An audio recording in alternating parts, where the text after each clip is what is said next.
Kita nyo yan, oh, ginamit AI to. Ginamit pa yung mukha ng founder ng Pi, hindi naman siya yan. Erase ko kaya to sa ano, yung sa support portal para ma-report ano. No? Pi Network pa yung ginawang pangalan ng Facebook page. Ang kapal ng mukha. Wala na. Finish na.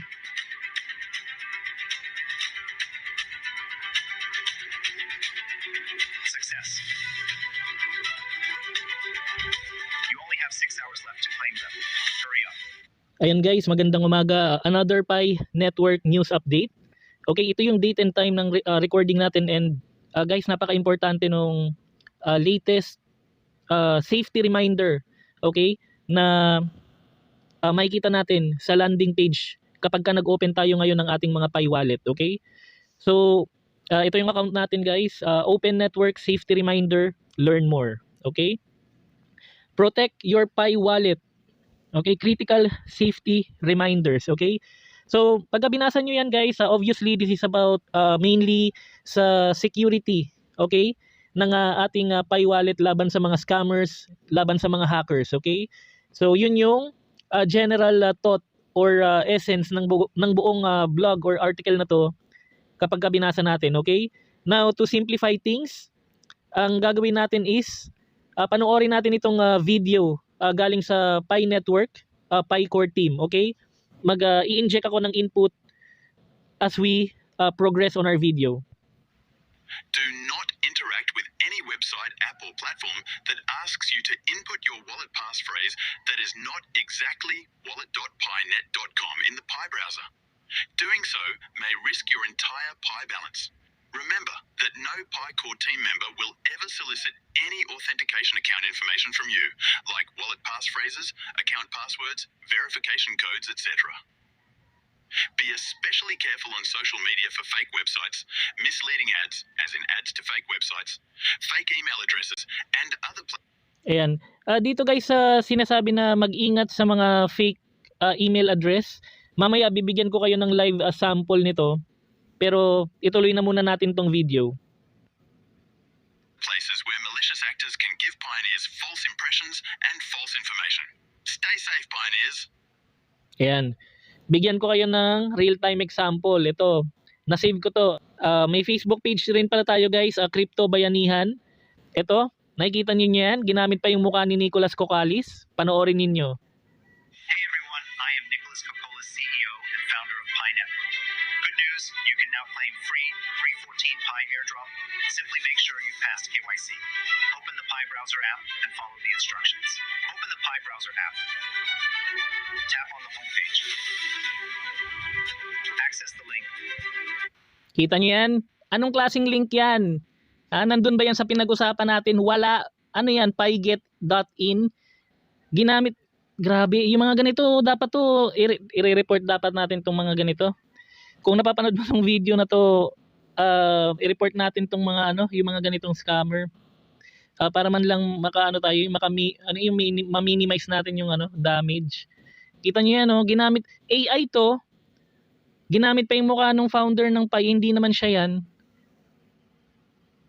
Erase ko kaya to sa yung sa support portal para ma-report Pi Network pa yung ginawang pangalan ng Facebook page. Ang kapal ng mukha. Tingnan nyo guys nasisigurado ko merong mga nauto rito. Tingnan nyo yung mangyayari yung sa instruction niya. Diba? Lalo na yung mga yung mga Pi yung mga may Pi wallet na mga may kaidara na. Ang problema kasi kapag yung medyo yung iba yung age group, most likely madaling maloko ng mga ganito, or kahit hindi nga yung mga yung kulang sa research, okay, and kulang sa crypto education, malamang nauto nito. Biruin mo yan 314 Pi coins din yan. Wala na. Kapag pinaste mo yung browser na yan, hihingian ka ng passphrase niya, nanakawin na yung Pi coins mo, mawawalan ka na ng access sa Pi wallet mo. Tapos magagalit sila sa Pi Network na scammer. Sila naman yung nagpauto dito sa mga ganitong modus ng mga scammer. Claim 314 PI now. Kita mo yung basa niya, claim 3:14 Pi now. Halatang-halatang AI. Kung totoong tao 'yon, sasabihin niya yung tamang pronunciation ng Pi network, okay? Or ng Pi coin. Wala na. Finish na.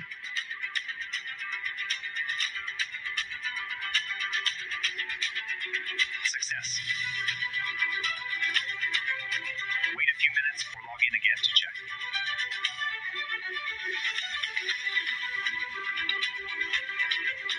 Received. You only have 6 hours left to claim them. Hurry up. Ayan guys, so meron pa akong isa dito na share ko rin. Dito sa Facebook page natin, yung pangalan ng Facebook page Pi lang.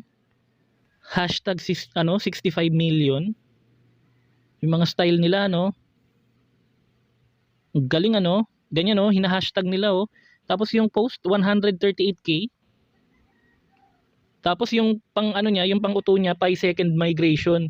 Oh, nag-reply pa ako, oh. Kasi ito yung sinasabi ko kanina na nagbibigay ng email at Gmail address niya, doon daw kontakin kung nangongroblema sa Pi coins or yung KYC. Ayan, oh. Hinahanap ko yung ano niya, yung initial reply niya, pero kaya ako nag-reply doon kasi kaya ako nag-comment, ginawa pa akong top fan, no. Tangin ng mga scammer na to, no. Ayan, ito. Ayan, no. Pi has launched an official support portal. Kita niyo, no, open your Gmail. Tapos yung nakalagay send the appeal through this email address. Tapos ang gagawin, 'di ba, nag-query ka, nag-send ka ng inquiry dito sa email address na 'yan. For sure, hihingian ka ng fast phrase niyang mga 'yan. Wala na, finish na. Yung fast phrase na 'yan, wag niyong ibibigay yan kahit kanino, kayo lang dapat ang nakakaalam niyan, okay?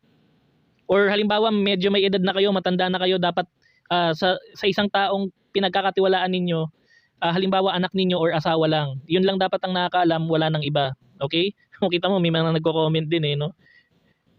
Gmail address, tawa ng tawa yung isang nagko-comment, oh. O, kita mo? Ginagawa nilang alam nila na may mga KYC issue pa yung ibang tao na may Pi wallet, sinasamantala nila. Ayan guys, para madali ninyong mahanap yung mga legitimate contact details, email address, and support portal links, pwede nyong i-click yung menu icon sa upper left. And then, dito sa support portal, kapag ka-click nyo yan, kailangan nyo munang mag-subscribe or mag-register with your nominated email address, okay? So preferably, kung ano yung ginamit mong email address para ma-verify yung Pi account mo, yun na rin yung gamitin mo. Kapag ka nagawa mo yun, pag ka-click mo yung support portal, every time na may question ka regarding a technical issue sa Pi account mo or Pi wallet, pwede mo silang kontakin to raise a ticket, and then yung Pi core team will take action as needed, okay? Now, para naman sa mga actual na email address, kapag clinic natin yung menu and then itong FAQs or frequently asked questions, scroll nyo lang to, and then may mahanap kayo dito na option for safety dito sa pinakababa, okay? And then i-click nyo lang itong https://minepi.com safety, okay? So nakita nyo yan guys, nandun yung legitimate URL na minepi.com. Pag click nyo yan, dito nyo makikita lahat, okay, ng information regarding Pi Safety Center. Official communications channel, ayan, yung website, support portal link, URLs, community, Twitter, Telegram, Facebook, Instagram and Threads, YouTube, Medium, ayan. Email domains, you may hear from us are only from @pi.email, okay, Pioneer email verifications, at picoreteam.org, and then at minepi.com support emails, okay? And then ito yung mga legitimate social media platforms ng mga founders, okay? Si Nicolas Kokalis and then si Sheng Diao. Ito yung Twitter account niya. May Instagram rin si Nicolas Kokalis. Okay, so ito lang yung gamitin niyo, wag na kayong magki-click ng kung ano-ano. Ayan, ang linaw-linaw, nandiyan na lahat yung link. Ano pa bang hinahanap ng iba? Ayan, Pi wallet, wallet.pinet.com. Okay, only input your Pi wallet passphrase in this app. So parehas na parehas nung napanood natin sa video. Ayan, nandiyan na lahat. Now, disclaimer statement for our crypto bayanihan, Web3 wallets. The content provided in this video is strictly for educational purposes only and does not constitute financial, investment, legal, or professional advice. Okay? We do not promote or solicit the purchase or sale of any cryptocurrencies, tokens, exchanges, or financial instruments. All the information shared on our YouTube channel is published in good faith and are intended to help viewers understand blockchain and Web3 technologies. Thank you.